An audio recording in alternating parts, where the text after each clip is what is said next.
Ah, le soleil. Il illumine nos journées, réchauffe nos cœurs et constitue une formidable source d'énergie. Imaginez par exemple d'immenses miroirs concentrant ces rayons sur un réservoir d'eau. Sous la chaleur, elles se transforment en vapeur qui alimente une turbine pour générer de l'électricité. Une énergie renouvelable et sans dioxyde de carbone. Formidable! À un détail près. Pour être rentables, les centrales doivent fonctionner pendant 25 ans. Or, elles sont installées dans le désert ou en bord de mer. Bref, dans un environnement hostile. Avec le temps, la corrosion grignote les miroirs. Et fatalement, un jour, ils meurent. Et vous imaginez remplacer les milliers de miroirs qui composent une centrale? Les fabricants, eux, pas du tout. Et ce qu'ils voudraient bien savoir, c'est combien de temps un miroir survivra dans cette atmosphère inhospitalière. Ma thèse est donc une enquête policière, où les miroirs sont les victimes. Le coupable? Je le connais déjà. C'est l'environnement. Mais j'entends d'ici les avocats de la défense. Oui, accuser l'environnement juste parce qu'il est là, c'est un peu facile. Encore faudrait-il préciser l'arme du crime. Et des armes, c'est qu'il en a à sa disposition.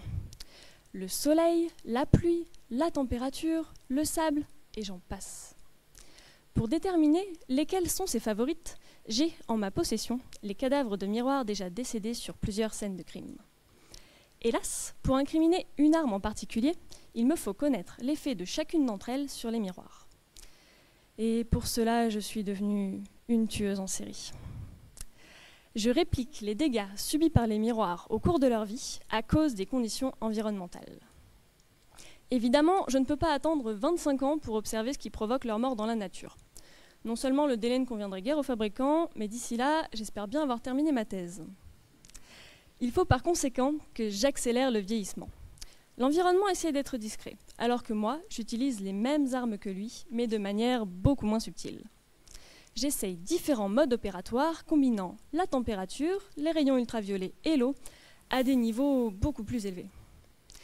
D'accord, c'est un peu violent, et je risque de m'attirer un paquet d'années de malheur à force de détruire tous ces miroirs. Mais je le fais quand même, parce que c'est pour la science.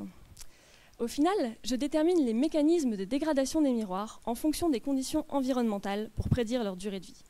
J'aide ainsi les fabricants à améliorer leur technologie pour produire une énergie durable pour l'avenir. Alors, miroir, mon beau miroir, ne me dis pas qui est la plus belle. Dis-moi plutôt, comment vas-tu vieillir ?